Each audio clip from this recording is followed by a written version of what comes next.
नमस्कार दोस्तों, स्वागत है आपका आज के मुख्य समाचार में, जिसमें सबसे पहली और बड़ी खबर में आपको बताएंगे कि राहुल गांधी को मणिपुर में रोका गया और मणिपुर को लेकर राहुल गांधी ने किया ट्वीट, शांति हमारी एकमात्र प्राथमिकता होनी चाहिए, दुर्भाग्य से सरकार मुझे रोक रही है। दूसरी खबर में जिक्र होगा कि अमित शाह के बिहार दौरे पर पोस्टर वार शुरू, मणिपुर क्यों जल रहा है, गृह मंत्री जी के सवालों से पटा पूरा बिहार। साथ ही साथ तीसरी खबर में आपको बताएंगे कि ललन सिंह का अमित शाह पर हमला, बोले जेडीयू अध्यक्ष की इतना घबराना स्वास्थ्य के लिए ठीक नहीं। दोस्तों, हर एक खबर की गहराई में आपको ले जाएंगे, लेकिन इससे पहले अगर आपको भी ऐसा लगता है कि 2024 में बदल रही है देश की सरकार, तो कमेंट में अपनी राय जरूर बताइए। वीडियो को लाइक करके चैनल सब्सक्राइब करके बेल आइकन जरूर दबाइएगा। दोस्तों, रुक करते हैं सबसे पहले और बड़ी खबर की तरफ, जो कि मणिपुर से आ रही है। मणिपुर को लेकर राहुल गांधी ने किया है बड़ा ट्वीट और उसमें लिखा है कि शांति हमारी एकमात्र प्राथमिकता होनी चाहिए, दुर्भाग्य से सरकार मुझे रोक रही है। जी हाँ दोस्तों, आपको बता दें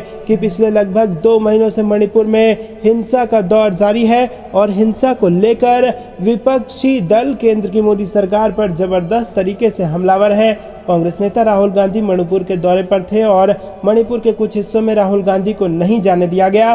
खबर ये भी रही कि राहुल गांधी के दौरे को लेकर स्थानीय लोगों ने विरोध किया था, लेकिन आपको बता दें इन सब के बीच राहुल गांधी ने एक ट्वीट कर बड़ी बात कही है और राहुल गांधी ने साफ तौर पर कहा है कि मणिपुर के सभी समुदायों के लोगों ने बहुत अच्छे से स्वागत किया है और प्रेम कर रहे हैं। अपने ट्वीट में राहुल गांधी ने लिखा कि मैं मणिपुर के सभी भाई बहनों को सुनने आया हूं और सभी समुदाय के लोग बहुत स्वागत और प्रेम कर रहे हैं। उन्होंने कहा कि ये बहुत दुर्भाग्यपूर्ण है कि सरकार मुझे रोक रही है।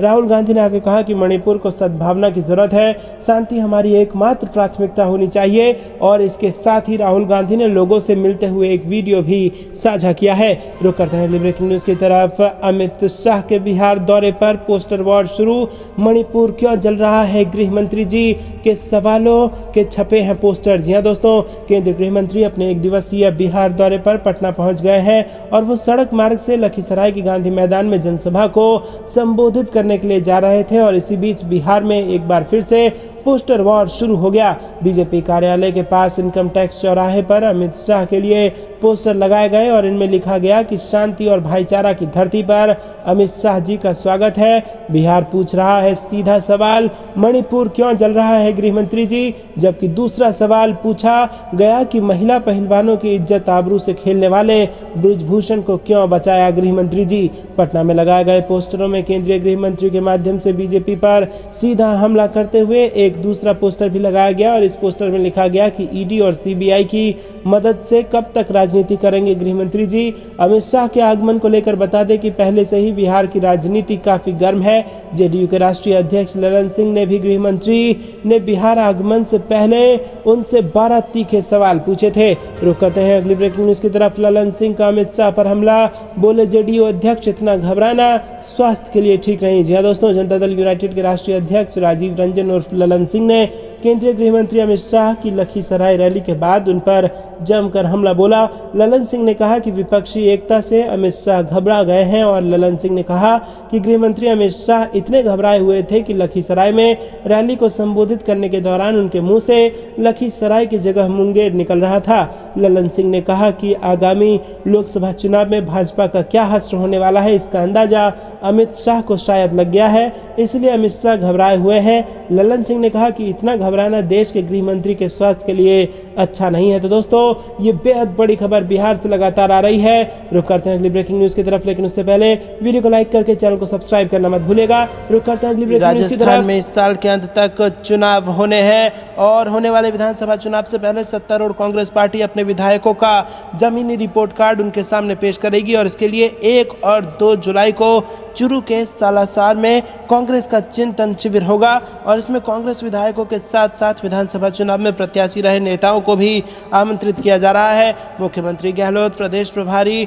रंधावा, तीनों सह प्रभारी और पीसीसी चीफ डोटासरा मौजूद रहेंगे। बताया जा रहा है कि चिंतन शिविर में विधायकों से 1-to-1 संवाद के दौरान उनका परफॉर्मेंस रिपोर्ट कार्ड और जमीनी सर्वे सामने रखा जाएगा।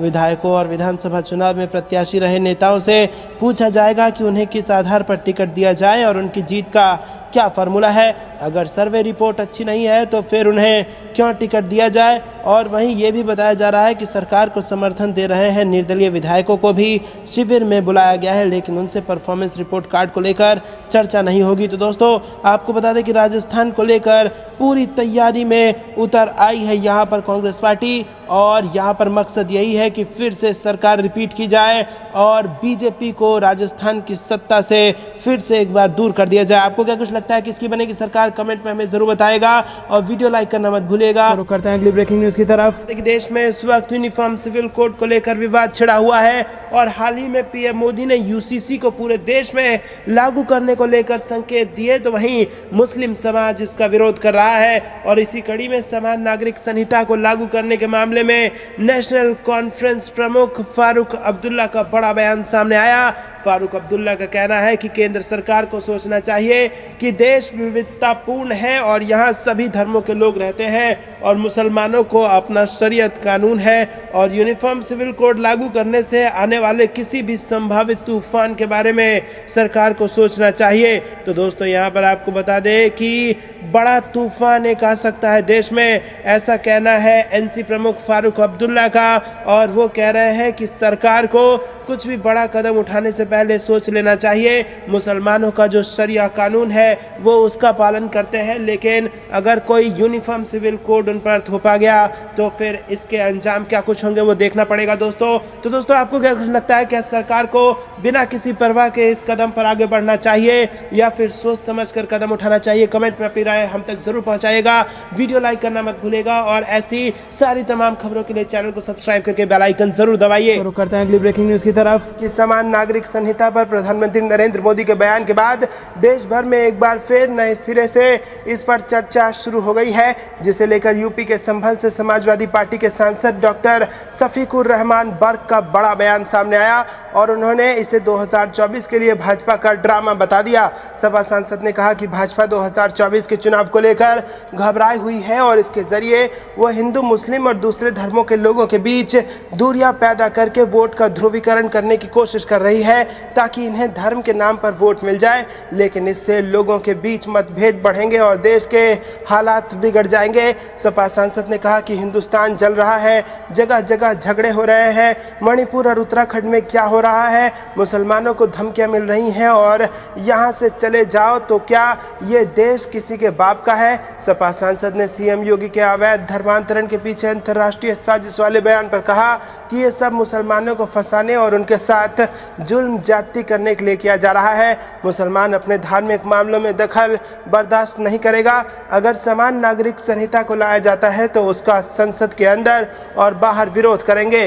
बर्क ने बसपा सुप्रीमो मायावती से अपील की है कि बसपा भी विपक्ष के गठबंधन में शामिल होकर मजबूती दे ताकि 2024 में भाजपा को हराने में आसानी हो सके। सपा सांसद डॉक्टर शफीकुर रहमान बर्क ने कहा कि भाजपा धार्मिक मामलों को राजनीतिक रूप देना चाह रही है, जबकि हर धर्म का व्यक्ति अपने धर्म के मुताबिक अपनी जिंदगी गुजारना चाहता है। मुसलमान होने के नाते मैं अपने मुस्लिम धर्म के मुताबिक अपनी जिंदगी गुजारता हूं और गुजारता रहूंगा। इसी के साथ उन्होंने कहा कि हम मुसलमान होने के नाते अपनी शादी, निकाह और दूसरे काम अपने धर्म के मुताबिक ही करेंगे और इनके बदलने से हम उन्हें बदलना नहीं चाहेंगे और ना कोई अन्य धर्म का व्यक्ति उसे बदलना चाहेगा। सपा सांसद ने कहा कि ये जो समान नागरिकता संहिता कानून लाना चाहते हैं ये चलने वाला नहीं है, इससे और दूरियां पैदा होंगी, देश में आपस में मतभेद बढ़ेंगे और हालात बिगड़ जाएंगे। तो दोस्तों क्या आपको भी ऐसा लगता है कि ऐसे कदमों से देश नाजुक स्थिति में जा सकता है और देश में हालात बिगड़ सकते हैं? कमेंट में अपनी राय जरूर बताइए। वीडियो लाइक करना मत भूलिएगा, ज़्यादा से ज़्यादा लोगों तक शेयर कीजिए।